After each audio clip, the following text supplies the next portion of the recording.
Assalamualaikum, balik lagi di rekap alur cerita film bareng Mamang di sini.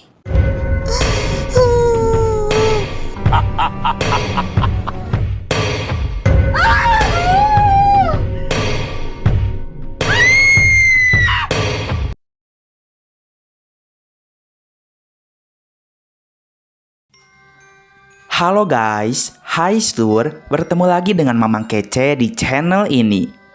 Sesuai requestan kalian, kali ini Mamang akan coba rangkum alur cerita dari film Eyang Putri. Film ini rilis Oktober 2021 lalu dan disutradarai oleh Mas Bobby Prasetyo. Kalian bisa tonton full movie-nya di Maxstream ya seluruh. Buat kalian yang udah kepo sama ceritanya, langsung aja siapin cemilannya biar tambah mantep nontonnya. Hayu, luncur.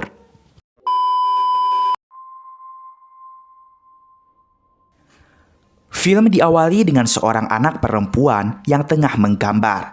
Kemudian anak itu mendengar suara-suara yang entah berasal dari mana. Dia pun menyebut-nyebut nama Eyang dan tampak mencari sumber suara itu. Eyang?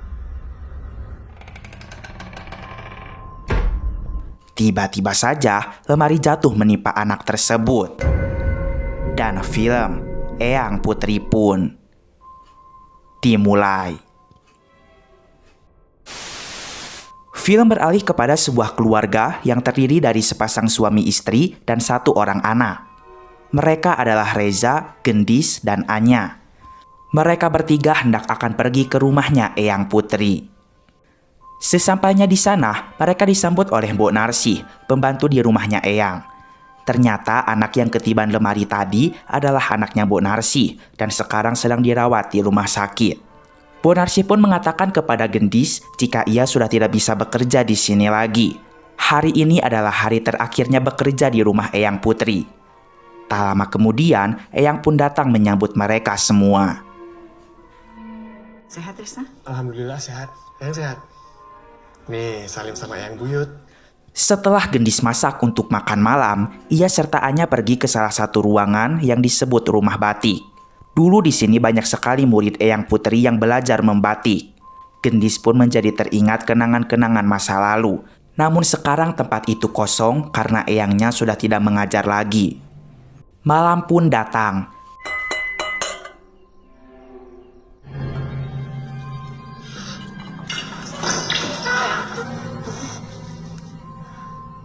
Ketika sedang tidur, Anya tiba-tiba terbangun. Ia mendengar Eyang Putri sedang menyanyi lagu Jawa dengan suara yang cukup menyeramkan. Karena penasaran, Anya mencoba mendekati kamar Eyang Putri. Eyang ngapain? Anya melihat Eyang sedang tidur sambil berjalan dan menjedot-jedotkan kepalanya ke tembok seluruh.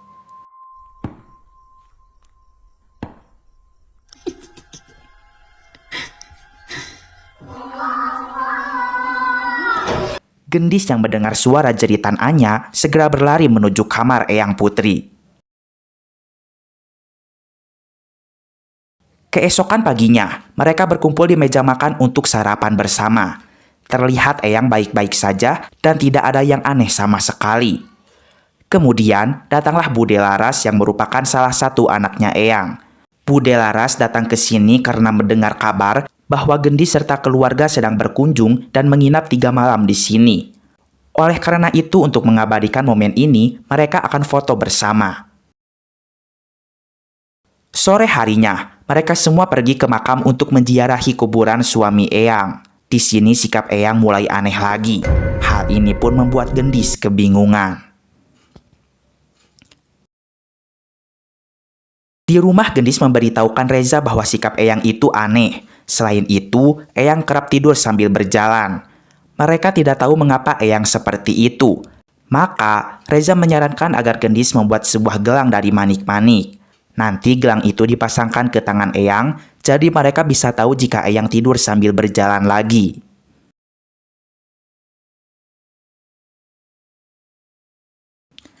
Malam harinya, ketika sedang tidur, Gendis mendengar suara gelang itu berbunyi.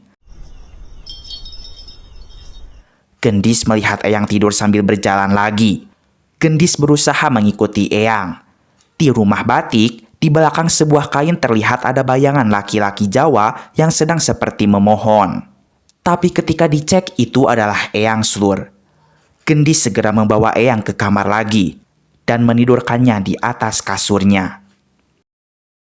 Keesokan paginya, Gendis melihat Reza sedang berkemas-kemas karena malam nanti ia harus pulang ke Jakarta. Reza ke Jakarta karena ada pasien yang harus diperiksa. Mau tak mau Gendis merelakan suaminya pergi dan tinggal di rumah Eyang bersama dengan Anya.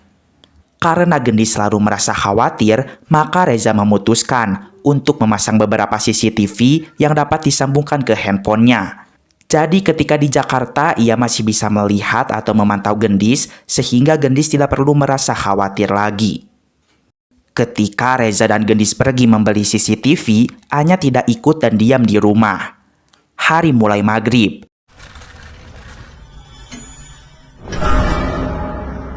Tiba-tiba saja Anya dikejutkan dengan patung perempuan yang berjalan dengan sendirinya. Anya, kenapa ditutup? Eyang. Kemudian Eyang pun datang dengan tatapan yang menyeramkan. Untungnya tak lama dari itu Gendis pun pulang. Setelah memasang CCTV dan hari mulai malam, Reza pamit pergi ke Jakarta.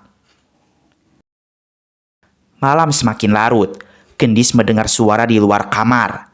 Setelah mengecek CCTV, ternyata itu suara jendela yang tertiup oleh angin.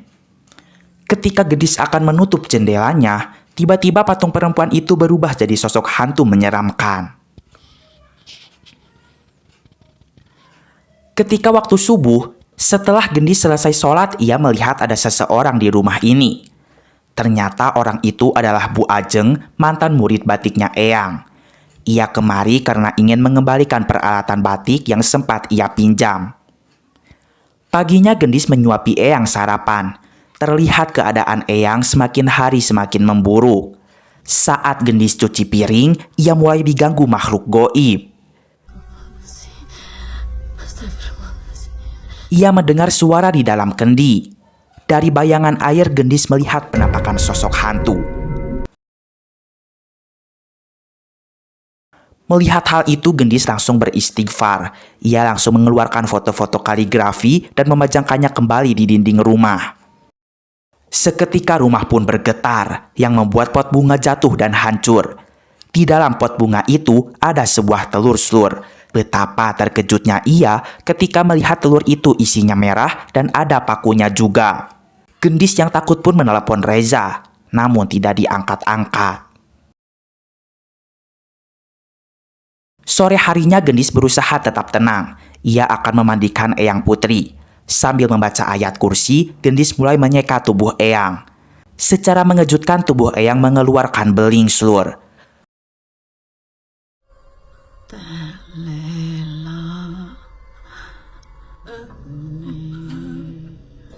Gendis rasa Eyang terkena santet. Ia pun menelepon Bude Laras karena tidak tahu harus meminta tolong kepada siapa lagi. Bude menenangkannya dan akan mengusahakan agar besok bisa datang ke rumah Eyang. Malam pun datang kembali. Reza tidak sadar jika Gendis sudah meneleponnya beberapa kali. Gara-gara dari siang HP-nya dimatikan. Reza mengecek keadaan Gendis melalui CCTV. Ia melihat Gendis sedang menggambar di kamar di sebelahnya Anya yang sudah tertidur. Reza menelepon lalu mengatakan jika Gendis jangan menggambar tokoh seram di dekatnya Anya. Namun Gendis menjawab bahwa dirinya ada di ruang tamu. Berarti perempuan yang ada di kamar ini siapa? Gendis langsung berlari ke kamar, namun tidak melihat siapa-siapa. Melalui CCTV, setan itu tersenyum kepada Reza. Merasa ada yang tidak beres, Reza pun segera menuju rumah Eyang Putri kembali. Sementara itu, Gendis melihat di luar rumah ada mobil. Ternyata mobil itu milik Bu Ajeng yang tiba-tiba sudah ada di rumah dan sedang berada di ruang batik Slur. Terlihat Bu Ajeng seperti menguburkan sesuatu. Merasa penasaran dengan hal itu, keesokan harinya, Gendis langsung membongkar ubin ruang batik. Lalu ia menemukan tanah serta selembaran kertas yang sudah dinamai Eyang Putri. Di sini Gendis curiga bahwa Bu Ajeng lah yang telah menyantet eyangnya. Gendis rasa Bu Ajeng melakukan ini agar tidak merasa tersaingi dengan usaha batiknya. Karena Bu Ajeng sendiri memiliki toko batik di kampung ini. Gendis dan Reza segera mendatangi toko Bu Ajeng, lalu melabraknya. Tetapi guys, Bu Ajeng malah terkejut karena Gendis mengambil jimat-jimat yang telah ia tanam. Sebenarnya, jimat itu adalah kertas dan tanah yang sudah dibacakan ayat-ayat suci sebagai penangkal hal-hal buruk bagi Eyang Putri. Ia tidak pernah sedikit pun memiliki niat buruk kepada Eyang, karena Eyang itu adalah gurunya. Berarti Gendis telah salah faham, Slur. Bu Ajeng rasa jika ada seseorang yang telah menyuruh dukun untuk menyantet Eyang Putri. Di sisi lain, Anya yang sedang bermain squishy mendengar seseorang sedang nyinden.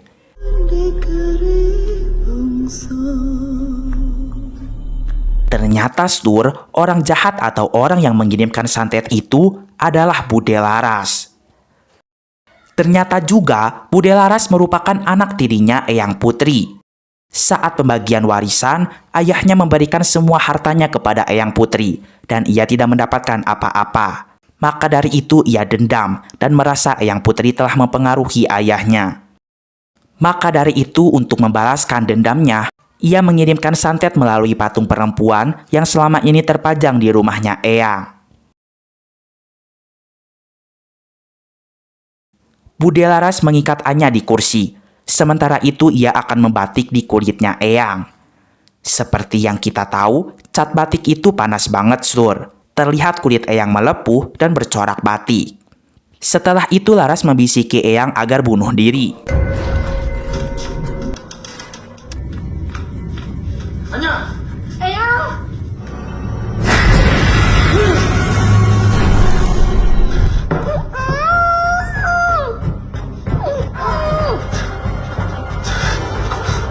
Untungnya mereka semua datang tepat waktu sehingga Eyang masih bisa terselamatkan. Bu Ajeng tak berhentinya berkomat-kamit membaca zikir. Kemudian ia menemukan dukun yang mengirimkan santet kepada Eyang Putri. Dengan dilempari tasbih yang sedang digenggamnya, dukun itu seketika menghilang. Bu Ajeng menyadari di belakangnya sudah ada Laras bersama patungnya. Tanpa mereka sadari, Eyang diseret oleh sosok gaib. Eyang dibawa ke sebuah ruangan yang mana di ruangan itu ada Bude Laras yang sedang mencekik Bu Ajeng.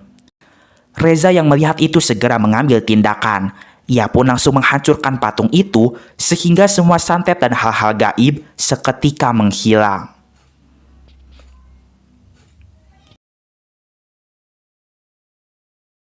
Setelah semua kejadian itu, kini Eyang Putri sudah sembuh dan seperti biasa kembali.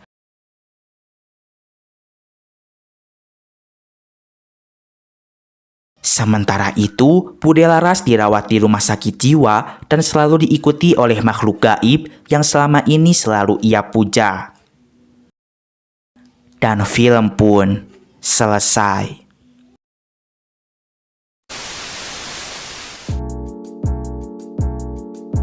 Nah, itu dia seluruh alur cerita dari film ini.